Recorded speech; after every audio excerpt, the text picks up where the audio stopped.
everyone, welcome to our channel Tech with Kanpurias। तो जैसे कि आपको पता है पिछली वीडियो में हमने डिस्कस किया था कि आप HTML की मदद से एक फॉर्म कैसे क्रिएट कर सकते हैं और आई होप आपने एक अच्छा सा फॉर्म भी बना लिया होगा HTML की मदद से।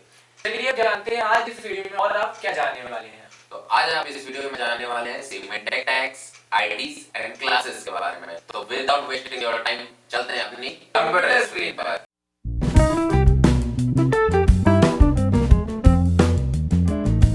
Hello everyone, welcome back to another video. और जैसा कि आप जानते हैं कि आज हम बात करेंगे HTML के 3 और इम्पॉर्टेंट एस्पेक्ट्स के बारे में, जो कि हैं हमारे IDs, classes and semantic tags in HTML। तो चलिए शुरू करते हैं। हम खोल लेते हैं अपना VS कोड। इसमें हमने फाइल ऑलरेडी बना के रखी है। आप सिंपली आपको डॉक्यूमेंट स्ट्रक्चर बनाने के लिए एक्सक्लेमेशन मार्क प्लस एंटर करना है। इसको मैं टाइटल दे देता हूँ IDs एंड क्लासेस। चलिए अब बताते हैं आपको IDs एंड क्लासेस होती क्या है। तो ID एंड क्लासेस आपको देने के लिए सिंपली लिखना है div। लिख के मैंने एंटर किया, ये मेरा div क्लास खुल गई, div टैग ओपन हो गया एक्चुअली। और इसमें मैं पहले दूंगा ID मान लीजिए लिख दिया मैंने मेन ID, और इसकी क्लास दे दी मैंने। क्लास में मैंने लिख दिया मैं लिख देता हूँ मान लीजिए इसकी फर्स्ट। ओके, तो आईडी और क्लास अब होती क्या वो अच्छे से समझिए, क्योंकि यह आगे आपके बहुत काम आने वाली हैं। इसी के बेसिस पर आप आगे काम करेंगे। तो डिव जो है वो अभी एक तक एलिमेंट था, उसका कोई नाम नहीं था, हम उसे किसी चीज़ से पुकार नहीं रहे थे। तो अगर आपको डिव को नाम देना है तो वो हमने दिया आईडी के थ्रू। तो आईडी क्या होती है हमारी? आईडी का फुल फॉर्म ही होता है आइडेंटिफायर। जैसा कि आपको ये MDN रेफरेंस में भी दिखा दिया, डिफाइंस है यूनिक आइडेंटिफायर, जो कि पूरे होल डॉक्यूमेंट में यूनिक होता है। यानी अब ये जो आईडी मैंने दे दी, जो नाम मैंने दिया मेन आईडी इस डिव को, अब ये मेन आईडी मैं कहीं और यूज़ नहीं कर सकता हूँ, क्योंकि ये आईडी रिजर्व हो गई इस डिव के लिए। अब अगर मुझे कहीं और इस पेज पे कहीं और आईडी देनी है तो मुझे किसी और नाम से देनी होगी। मैं इसी सेम नेम की आईडी अगर दूसरी कोई वेबसाइट बना रहा हूँ उसमें देना चाहूँ तो दे सकता हूँ, बट इस वेबसाइट के लिए इस वेबसाइट में इस डिव के लिए ये आईडी रिजर्व हो गई है। अब मैं इसे कहीं और यूज़ नहीं कर पाऊँगा। अब बताते हैं आपको क्लास के बारे में। आई होप आईडी आपको समझ में आ गई होगी। तो क्लास हमारा क्या होता है? क्लास हम देते हैं, क्लास भी हम डिव को डिफाइन करने के लिए देते हैं, बट क्लास जो है इसे हम डिफरेंट जगह दे सकते हैं। मान लीजिए मुझे इस डिव की क्लास को और भी जगह लेना है, जैसे क्लास फर्स्ट जो मैंने इसकी दी है वो मैं और कहीं भी यूज़ करना चाहता हूँ, तो वो मैं कर सकता हूँ। ऐसा क्यों होता है वो मैं आपको बता देता हूँ। क्योंकि देखिए, अगर आप आगे करेंगे CSS की मदद से स्टाइलिंग, तो स्टाइलिंग में क्या होता है, मान लीजिए मैंने दो एक जैसी चीज़ें बनाई, अब मैं उनके बार बार उसका बैकग्राउंड लिखूँ, उसके बारे में सारी डिटेल लिखूँ कि उसका बैकग्राउंड कलर कैसा है, बॉर्डर कैसा है, और ये सब लिखूँ, उसमें मेरा टाइम बहुत जाएगा। इसलिए मैं दोनों की सेम क्लास दे के एक बार बस अपनी स्टाइलिंग दूंगा और वो दोनों पे अप्लाई हो जाएगा। ऐसे अगर मैं 2 या 2 से ज़्यादा देना चाहूँ तो दे सकता हूँ। तो ये था हमारा कि व्हाट आर क्लासेस। तो आई होप आपको आईडी और क्लास के बारे में समझ आ गया होगा, और इसका एक बहुत ही माइनर सा डिफरेंस है वो भी आपको समझ आ गया होगा। तो ये तो थे हमारे आईडी और क्लासेस। अब जैसा कि आपने देखा, मैंने अभी तो लिखा था सिंपली टाइप करके div ID is equals to main ID, class is equals to first. अगर मैं इसका शॉर्ट हैंड कोड बताऊं, क्योंकि आप यूज़ कर रहे हैं VS कोड, तो इसमें बहुत से अच्छे शॉर्टकट्स हैं। तो अगर मुझे ID देनी है तो मैं सिंपली लिखूँगा ID देनी है तो सिंपली मुझे हैशटैग और ID का नाम मैं लिख देता हूँ, मान लीजिए ID2। मैं करूँगा एंटर, और ये देखिए div ID2 बन गई हमारी। ऐसे ही अगर मुझे क्लास देनी, क्लास के लिए मैं यूज़ करूँगा डॉट सेकेंड और कर दूँगा एंटर। तो ये देखिए हमारी आ गई क्लास। तो ये आप समझ गए शॉर्ट हैंड कोड की।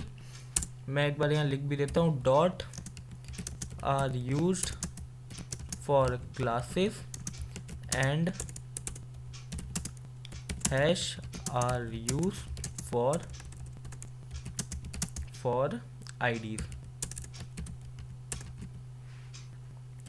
आई होप आपको ये समझ आ गया होगा कि आईडीज़ और क्लासेस क्या होती हैं, और इसका शॉर्ट हैंड कोड भी मैंने आपको बता दिया है कि आप ऐसे यूज़ कर सकते हैं। अब एक और चीज़ जानते हैं कि अगर आपको मान लीजिए जैसा कि मैंने बता ही दिया है कि आप आईडी को मल्टीपल बार, क्लास को मल्टीपल बार यूज़ कर सकते हैं। तो मान लीजिए मुझे एक साथ 4 या 4 से ज़्यादा क्लासेस देनी, तो मैं क्या करूँगा, तो मैं सिंपली लिखूँगा, मान लीजिए मुझे देना है इसका डॉट थर्ड। अभी थर्ड क्लास मुझे 4 बार देनी है, तो मैं सिंपली लिखाऊंगा इंटू 4 और कर दूंगा एंटर। तो ये देखिए 4 बार हमारी आ गई। इसे मैं आपको अप्लाई करके भी दिखा देता हूँ।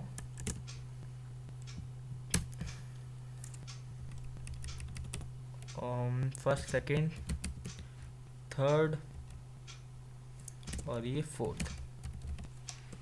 करा सेव मैंने, रिफ्रेश, ये देखिए फर्स्ट, सेकंड, थर्ड, फोर्थ हमारी आ गई। तो ये तो थी हमारा अगर हमें मल्टीपल टाइम्स कोई क्लास को डिफाइन करना हो। तो अभी तक आपने जान लिया कि आईडी क्या होती है, क्लास क्या होती है, उसका शॉर्ट हैंड कोड जान लिए, और उसको जान लिया अगर आपको मल्टीपल टाइम्स से रिप्रेजेंट करना हो तो आप कैसे करेंगे। अब इसका मैं नाम चेंज कर भी सकता हूँ, अगर ना चाहें मुझे सेम स्टाइलिंग देनी है तो मैं नाम नहीं चेंज करूँगा, मान लेते हैं ऐसा। अब एक और चीज़, ये तो हो गई आईडीज़ और क्लासेस। अब जानते हैं what are semantic tags in HTML। Semantic tags in HTML। तो सिमेंटिक टैग्स क्या होते हैं, पहले मैं सिमेंटिक टैग्स को आपको ब्रेक डाउन कर देता हूँ। जो सिमेंटिक वर्ड है उसका मतलब होता है मीनिंगफुल, यानी अगर तो टोटल सिमेंटिक टैग्स का मतलब हुआ मीनिंगफुल टैग्स, वो टैग्स जिनका एक स्पेसिफिक मीनिंग होता है। फॉर एग्जांपल पहले क्या होता था कि जो पुरानी वेबसाइट्स बनती थी उनमें ये होता था कि जो भी हमें कंटेंट लिखना होता था, हम एक डिव की आईडी या क्लास डिफाइन करते थे। जैसे मान लीजिए मुझे वेबसाइट का हेडर बनाना है तो मैं डिफाइन करूँगा डिव आईडी हेडर या डिव क्लास हेडर, और उसमें मैं हेडर बनाऊँगा। और किसी को अगर बताना होता तो वो भी ऐसे ही बताता कि डिव आईडी हेडर में ये चेंजेस करो या उसमें वो चेंजेस करो।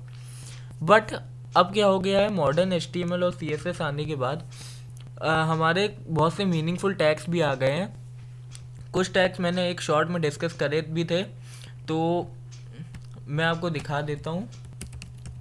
सिमेंटिक टैग्स, सिमेंटिक टैग्स अगर हम देखें कुछ, तो वो एक बेसिक डॉक्यूमेंट स्ट्रक्चर आपको गिवन होगा। ये देखिए, एक मिनट में ऐसे इमेज को ही खोल लेता हूँ।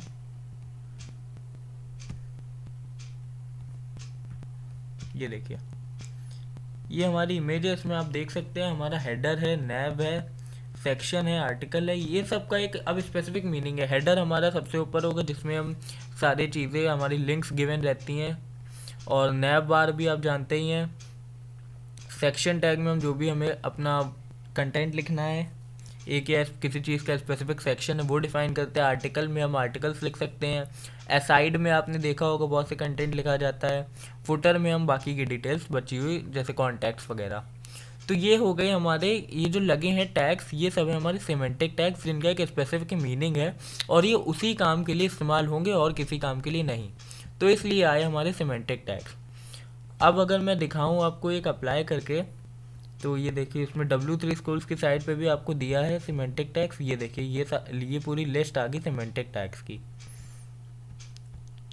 उसमें पूरा डिफाइन करा है। ये सेक्शन टैग है, इस सेक्शन टैग को हम अप्लाई कर लेते हैं।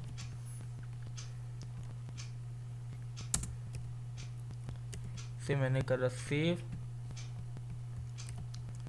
ये देखिए ये उस सेक्शन, उसका ये डिफाइनाइट सेक्शन है और ये उसी में डिफाइन हो गया कंटेंट।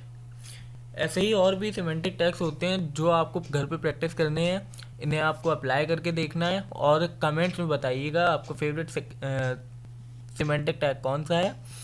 और इसी के साथ यहीं पे हमारा ख़त्म होती है आज की वीडियो। Thank you.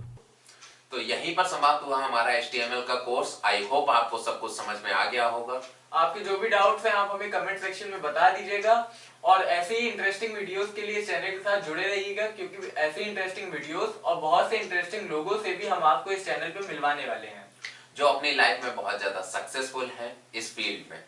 तो अगर अभी तक चैनल को सब्सक्राइब नहीं किया है तो सब्सक्राइब कर दो, वीडियो को लाइक कर दो। मिलते हैं आपसे नेक्स्ट वीडियो में।